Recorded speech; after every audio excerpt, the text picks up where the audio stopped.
Report रियाज़ Ali Mirani Shikarpur. Police जे मुख्तलिफ हंधनि ते कामयाब कार्रवाइनि दौरान 5 जवाबदार गिरफ्तार। 1020 ग्राम चर्स रोक रक़म ऐं 3 मोबाइल फ़ोनूं ऐं आकड़ा पर्चियूं हथ करे केस दाख़िल। SSP शिकारपुर इरफान अली समूह पारां ॾिनल हिदायतुनि ते अमल दरामद कंदे शिकारपुर पुलिस जूं मुख्तलिफ हंधनि ते कामयाब कार्रवाइयूं। ASP सिटी मोहम्मद आमिर शहजाद कार्रवाई कंदे ॻुझी इतला ते न्यू फौजदारी जे हद रुस्तम मोड़ वेझो जमाली शॉपिंग सेंटर में आकड़ा पर्ची जे अॾे ते छापो हणी 3 जवाबदार गिरफ्तार।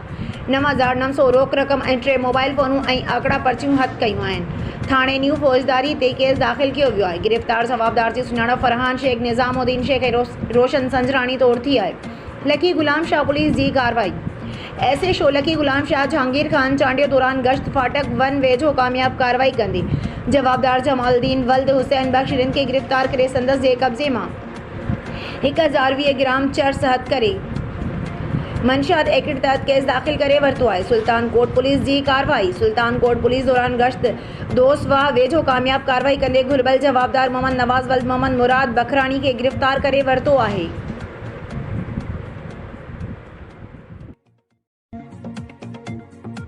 झलक रिपोर्ट लखा डिनो झरकाई। समाजी अॻवान मोहम्मद यूनिस ख़ासकेली अब्दुल रज़ाक बबर फराज़ झरकाई ऐं ॿियनि साफ़ियुनि सां ॻाल्हाईंदे चयो त UC जिरक UC ओंगर UC टंडो हाफ़िज़ शाह ऐं UC सूफ़ शोरो ऐं बरसात मुतासिर लाइ घरनि जी जोड़ाइण लाइ जारी थियल पहिरीं किस्त अञा ताईं मिली नाहे सघी, जंहिं करे घर मालिक सख़्तु परेशान।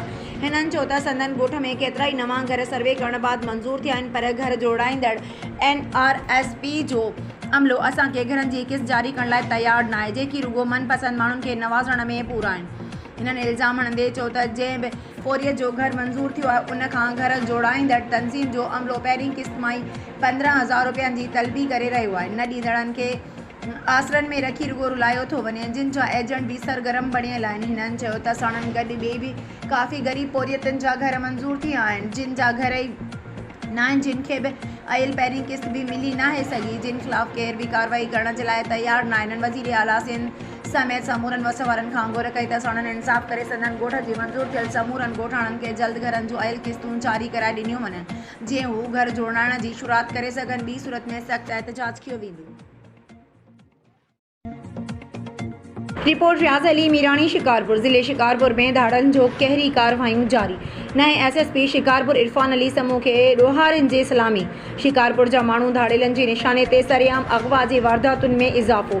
अॻु ॾोहारी वॾनि मर्दनि खे अगवा कंदा हुया, पर हाणे ॾोहारी नंढड़नि ॿारनि खे बि अगवा करे रहिया आहिनि। शिकारपुर सिटीअ जे आबादी वारे इलाइक़े अलिफ शाह शहीद पाड़े मां ॾोहारी 8 सालनि जे मौसूम ॿाड़े महिरबान भट्टीअ खे अगवा करे विया आहिनि। लखदर थाणे जी हद मां अलिफ शाह शहीद बुरड़ा कॉलोनी जे रहवासी 8 साला महिरबान पुट अब्दुल ख़ालिक भट्टी 3 ॾींहंनि खां घर खां ॿाहिरि निकिरण बाद लापता थी वियो हुयो ऐं अॼु धाड़ेलनि वारसनि खे फ़ोन करे 50 लख रुपया भुंग तलब करे वरितो आहे, जॾहिं त मग़वी ॿार जे घर में कोहराम मतल आहे ऐं घर भातियुनि खे बेहोशी जा दौरा पइजी रहिया आहिनि।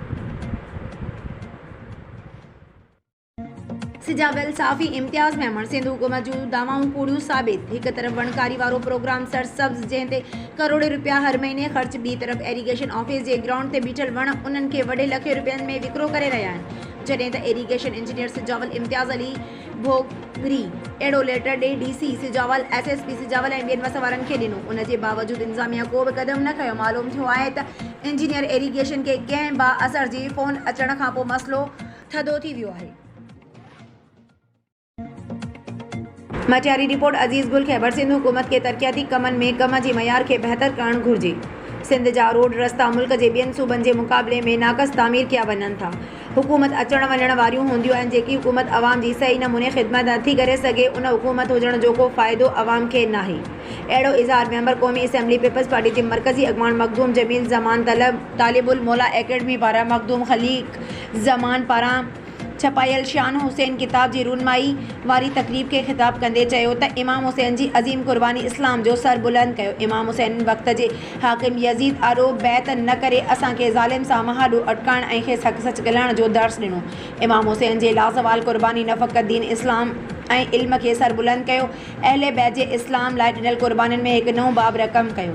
इमाम हुसैन जो हसब नसब जे शजरीअ जो को मट नाहे। करबला जी सरज़मीन जेका इमाम जे अज़ीम क़ुर्बानी खां अॻु रेगिस्तान हुई, संदसि क़ुर्बानी रेगिस्तान खे करबला मौला जो अज़ीम दर्जो ॾियारे छॾियो। हिन चयो त करबला जे शहीदनि जी यादि में तरतीब ॾिनल शान हुसैन किताब चाचा मखदूम ख़लीक पंहिंजे हयाती में हाला जे मुख़्तलिफ़ मरसिया गो सां गॾिजी हज़रत तालिबुल मौला हज़रत गुल साईं हज़रत अमीन पखन धणी जा लिखियल अहले बैत जी शान में लिखियल मरसियनि खे हाला जे ज़ाकिरनि पंहिंजे मख़सूस अंदाज़ में ज़ेर ज़बर सां अवाम आॾो पेश कयो। उन मौक़े ते chairman municipal committee Hala Gul Mohammad Pawar Syed Mumtaz Shah Syed Babu Shah दिस शौकत अली उन्नड़ ख़ादिम अलवी कुर्बान भुट्टो सरफराज राहू हाजी अज़ीज़ राहू डॉक्टर रामचंद गुलाम मुस्तफ़ा उमरानी ऐं ॿियनि शिरकत कई। मखदूम जमील ज़मान तालिबुल मौला एकेडमी जी छपायल किताब शान हुसैन जी मौलवी मौला बख्श हाला सां गॾिजी रूनमाई कई। तक़रीब दौरान इंतज़ामिया समूरनि मेहमाननि में शाया थियल किताब शान हुसैन तक़सीम कयो।